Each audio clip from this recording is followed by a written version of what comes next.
Alright, I want to talk about the game mode DMZ in Modern Warfare 2 for a little bit. I want to know what your guys' opinions are. I think faction missions are a little too difficult for solo players. Seems like when you're trying to complete a faction mission solo and it's having you do something like, let's say, unlock a certain room that's in maybe a highly guarded location where there's a lot of AI, especially with the AI buff we have now, or the AI difficulty level we have.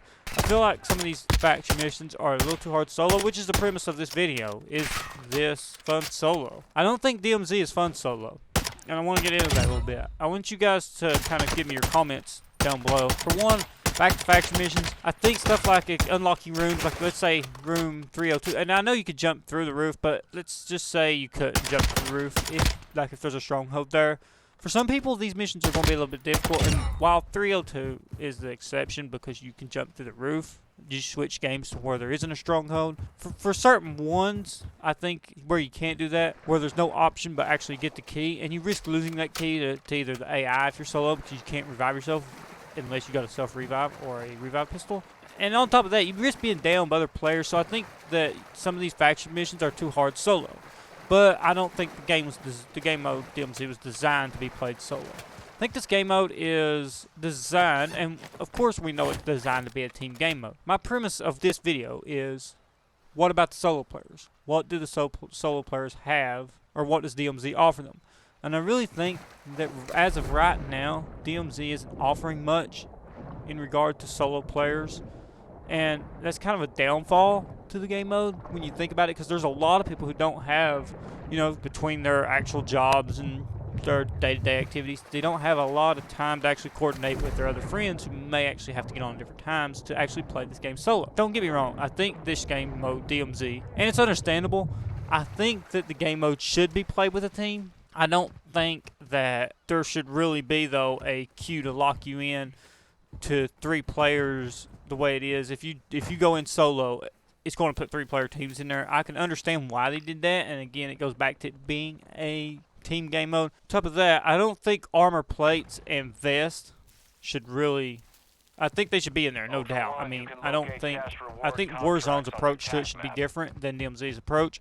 I think where DMZ is kind of like a one-life event, and while Warzone is kind of the same thing, you do get to come back if you go down through fighting with other teams, and then you get to respawn, you know what I'm saying. But with DMZ, you ain't got that. If you go down and there's nobody to revive you and you can't revive, you're out. So I think vest and the way armor plates work should be looked at a little differently when it comes to DMZ.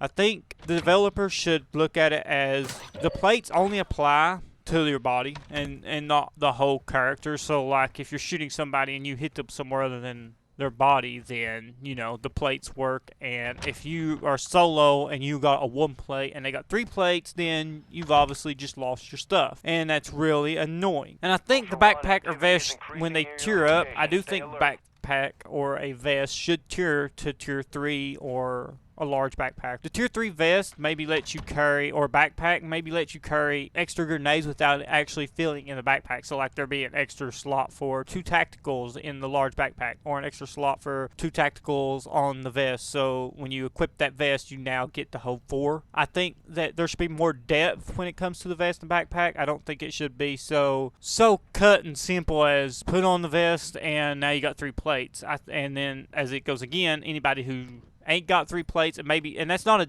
big problem if you're talking about playing against other teams. But for those solo players who have no choice and are forced to play in this game mode, I think that the DMZ game mode, the way it's set up now with the vest, I think they're at a disadvantage because a lot of those players are constantly losing their stuff and don't have a tier 3 vest. So when they come up against other players, which you eventually will, whether it be extraction, which we'll talk about that later, you're going to lose your stuff if you got 1 plate and they got 3, especially if there's 3 of them. You're not going to win that fight. And if they happen to come up on you while you're actually out in the open, where you do not have a chance to wait on them to leave, the game has just kind of pinned you to losing your stuff. There's no way around that if you get caught in that situation. And I think that that's just a bad situation, etc., etc. I also want to talk about contraband system real quick and the loot system, the way it's designed. I think there should be more in-depth system. I think that the contraband you extract, such as the loot, should also be extractable and used for certain other things besides just selling at a gas station or whatever you may be, a faction mission. I think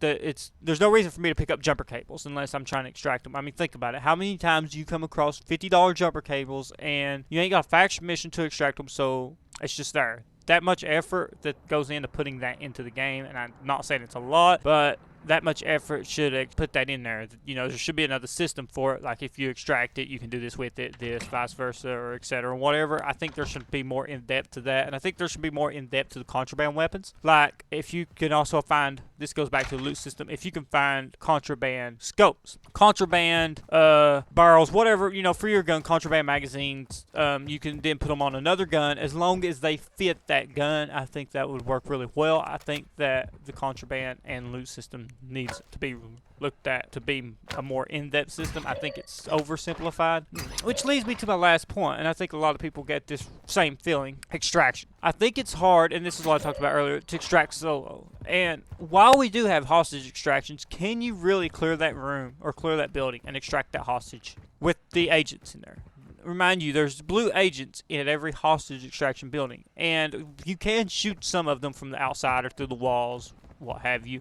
But if you're a solo player and you actually come across, maybe there's 2 hostage extractions left and you don't have to fight players for them, and you go to extract, the chances of you actually being able to clear all the agents and extract that hostage in time is slim to none if you can't take them out without entering the building, which goes back to only teams can extract through hostages. But how many teams are extracting through hostage extractions, hostage rescues?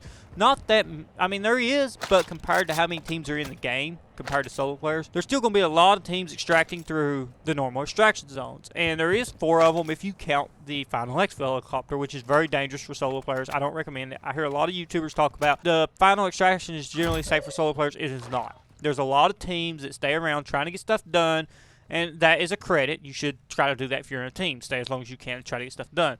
If you're a solo player, you should not. And the reason why is because if you get caught to that Final Exfil helicopter, and let's say you're extracting an item that has to be extracted for a faction mission, and you manage to get it, and if you try to extract it through the final extract, and you go and there's a team there, and they take you out, you just lost the item, didn't extract, lost your gear. So final extractions, and you didn't complete your faction mission, so final extractions are a bad way to go for solo players. I think the most safest way to extract for solo players is through normal extractions on those helicopters, but be mindful of how many players are around you. You should make sure that the zone is clear or the extraction is clear before you go extract. It is not a good idea to just run up in the open and call an extract helicopter knowing, because everybody around is going to see that. And that's just a generally bad idea overall, to try to just run up out in the open and extract. Remember guys, you don't get your stuff back for 2 hours. You lose anything you had on you, and which it puts you at a disadvantage the next match. So